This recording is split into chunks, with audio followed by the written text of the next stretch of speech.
Hey, what's up, y'all? It's me, LSP. Good Wednesday morning to you, or Connor Wednesday, as we call it over here on LSP Productions. Let's get right at this, my friends. I'm going to try to knock this out in less than 5 minutes, okay? So here we go.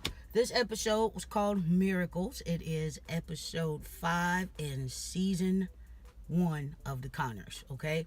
There were 2 stories, the A story being Becky, B story being Darlene. So it's all about the Connor girls, okay? So it starts off with them at Becky's restaurant where she works, and the food they're ordering is making Becky nauseous. Becky says it was from the tacos that they had the night before, and you know the Connors, they were just going ham on trying to order stuff that would make this girl sick.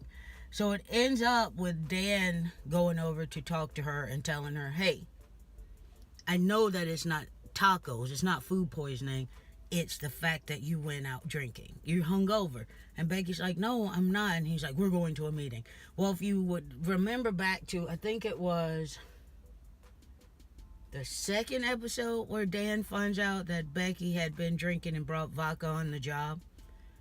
Well, so he had told her they were going to start going to AA if she couldn't get herself together.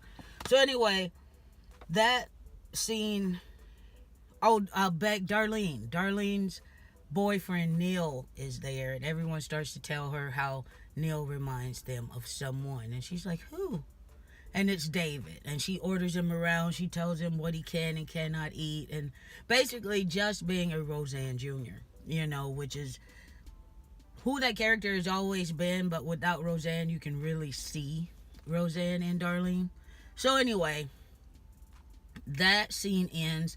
Then we're back at the house, and Becky has big news.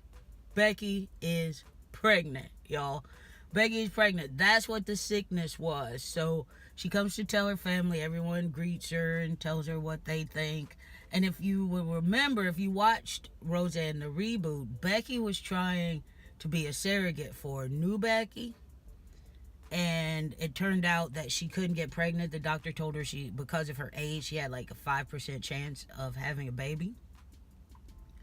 And so of course Jackie brings that up, and Becky says, yeah, who knew? I had unprotected sex and it worked. I think they said unsafe sex, not unprotected, unsafe sex. So anyway, that's what happened with Becky and the baby.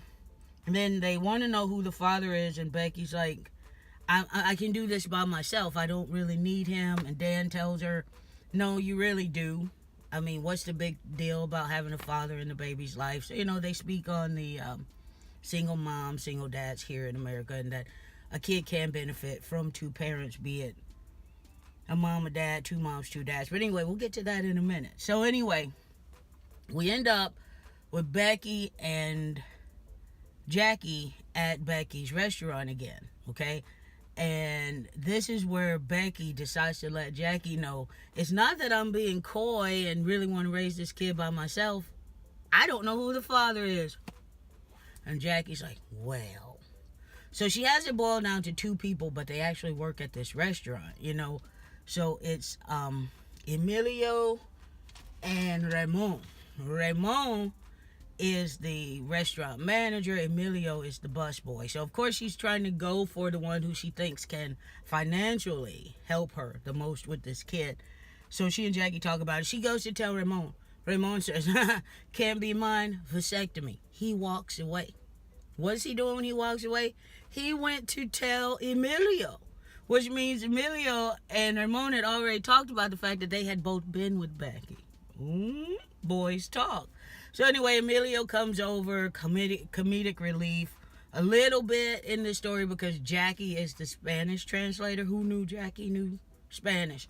So that was good, and that was the end of that. Emilio says he wants to be in his child's life. We do kind of find out that Emilio has come here seeking political asylum. So anyway, great story on that.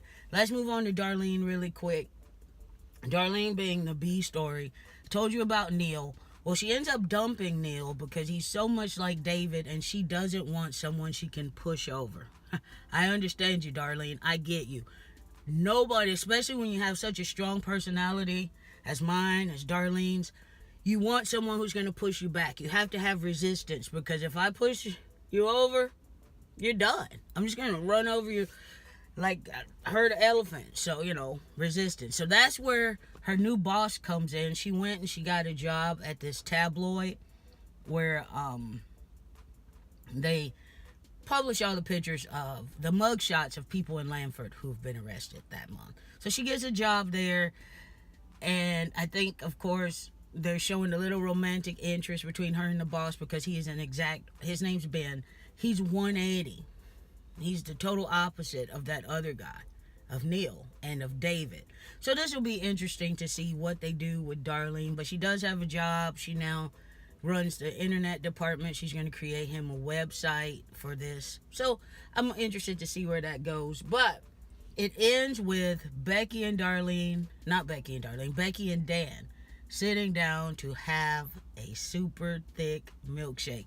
I love it when they toss it back to the original Roseanne, because you have to know that's what Dan made for he and Becky to get back together. I don't know if it was their first argument, but anyway, he made a super thick milkshake. So this time he says, it's really thick. I think it may have burned out the motor. So I did like that toss back to the fact that that's how Becky and Dan always come back together, is through their super thick milkshake. So that was it, y'all. I truly enjoyed the Connors. I really enjoyed this show.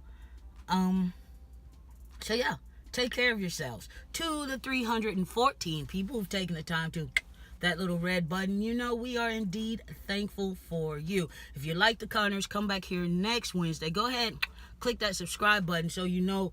Oh, and you gotta ding the bell so you know when to come back. Next Wednesday, we'll talk about the Connors some more. I really hope this show keeps going, because I just like it. Comment below. Let me know what you think about this show. Give me that old thumbs up. Let me know you're out there watching. And I'm done, y'all. I will see you tomorrow for Thanksgiving. As always, no fear and no regrets. You're awesome. Quiet.